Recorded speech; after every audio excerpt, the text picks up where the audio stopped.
there, it's the Shooting Guy, and hey, thanks for joining me today. Appreciate it. Glad you tuned in, and you know, if you're a subscriber, it's people like you that keep me going, and I do appreciate it a lot. Thank you so much for subscribing. If you're not a subscriber and you happen to just be swinging by today and you stopped here, thank you. You know, you could have looked at a million other videos and you decided to stop here, and I do appreciate that a lot. Consider subscribing, would you? We enjoy having subscribers because that way we can let you know as soon as a video comes out and you guys can enjoy it right along with the rest of us. Anyway, what are we talking about today?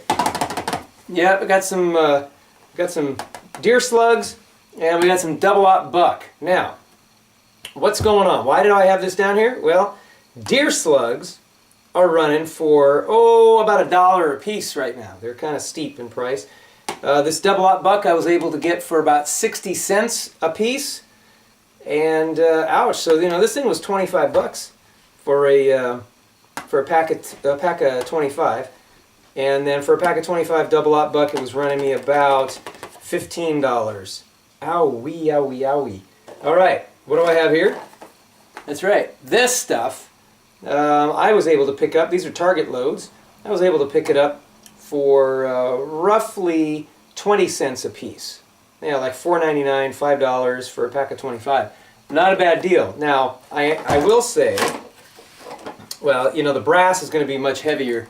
You know, a lot more brass on these guys. Certainly, take a look. See? Heavy on the brass, right? That's the double-aught buck with my trusty, here, bear with me, the trusty slugs.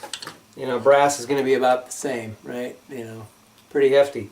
With the Target loads, you know, this is what you're looking at. You know, however, if you're looking to save some money and you want an effective round that will do about as good as your slug or your double-aught buck, stay tuned. Hang on, I'm going to show you what we did.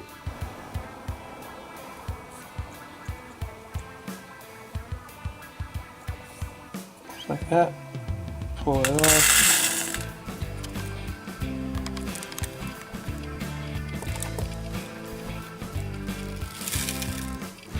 There you go.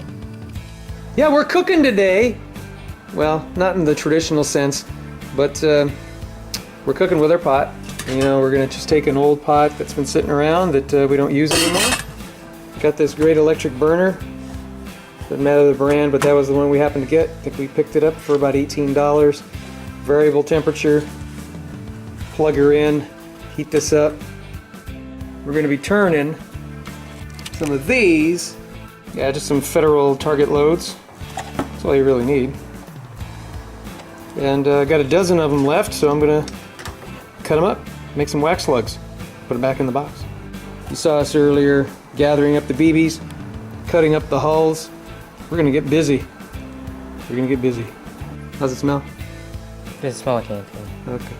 So we're going to take this wax.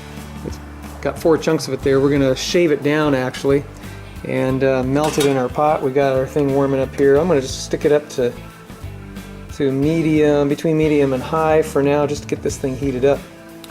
And what you don't want to do is get it too hot, because household wax like that, paraffin, is flammable. And so if it gets too hot, it'll burn and catch on fire. So we don't want to, have it obviously catch on fire. So we'll have to regulate the heat and melt the wax down, and then pour the shot in, and then you'll see what else happens. Yeah, so I'm just getting it down into manageable chunks so it melts a little bit quicker. If I try to put this whole slab in, it'll take forever. So take just an old spoon. This one's all busted up. You're going to want something that is, not nice, right? You want something disposable.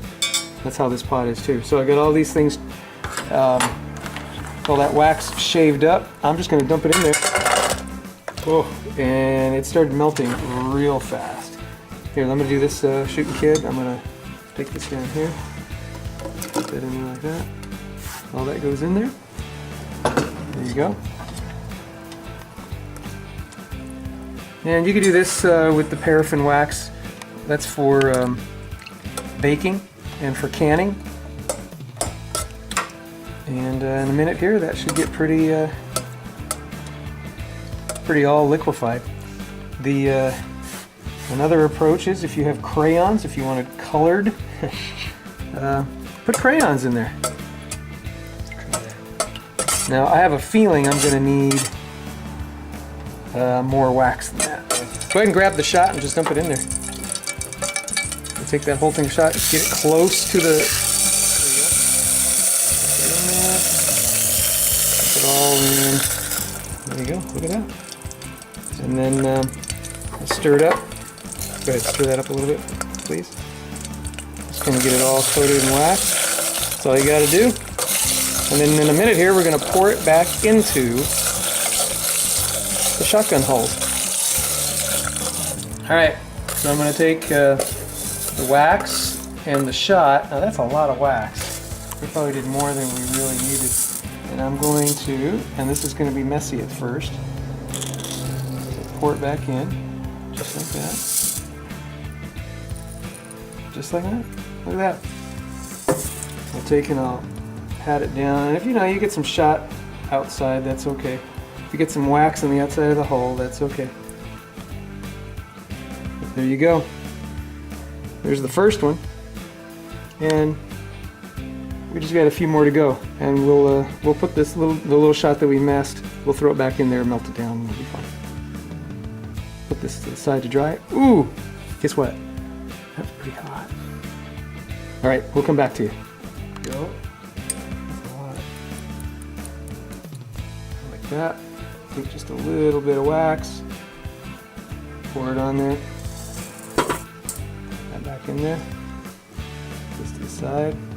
As you do this more and more, get a little better at it. There you go.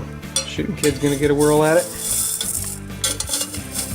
Take mostly shot, not a whole lot of wax at first, and carefully just pour it in there, right to almost the tippy top. Yeah, looks good. You maybe put a few more shot in there. Mostly shot, enough, not a whole lot of wax. Well, there you go. There you go. And then take a little bit of wax. Yeah, after you pat that down, take a little bit of wax and cap it off. Just a little. There you go. Better cool. We got a bunch going on there. We just got, what, 4 more to go? And we'll have a dozen of them. Now we did all 12, and we emptied all 12 of those into the pot. But here's the bonus question. Why did we have shot left over? And we filled all the shotgun hulls all the way to the top. Put your comments down below. Let me know what you think. Well, there they are after some drying time, and we made quite a few of them. Now, here's some precautions, folks. If you're gonna do this wax slug, you do it at your own risk, okay? And what we didn't do with these was we didn't cap off the tops with globs of wax. We didn't do a very good job. We attempted to do one here. Many of these are probably going to be very safe, but here's the problem. If you take a close look, let me find one here. This one especially. You do run the risk of these BBs when they're riding a little high like this. If you load it into your magazine and one of those BBs and you jiggle around, come in contact with your primer, guess what's going to happen? Your whole magazine's going to blow up probably. So do this at your own risk. I would load these one at a time. Be safe, don't be stupid, okay? Be safe. And if you really want to be safe, you wouldn't fill it up right to the very, very top. You'd leave a little bit of space, and then you'd cap it off with wax. And that way you'll reduce the risk of it accidentally going off inside the magazine. But that, folks, is a really inexpensive way. Like I say, they're about 20 cents a piece.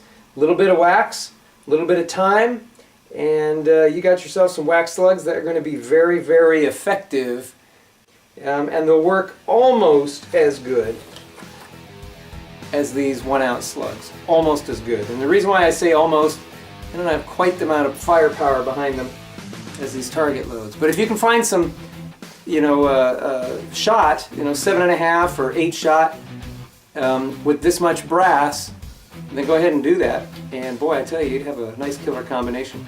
Well, anyway, just a little bit of fun in the Shooting Guy's garage as we were playing around with wax slugs. That's all I have for you today. God bless you. God bless America, and may America bless God. Oh, and by the way, be safe with these things, okay? All right, see you later.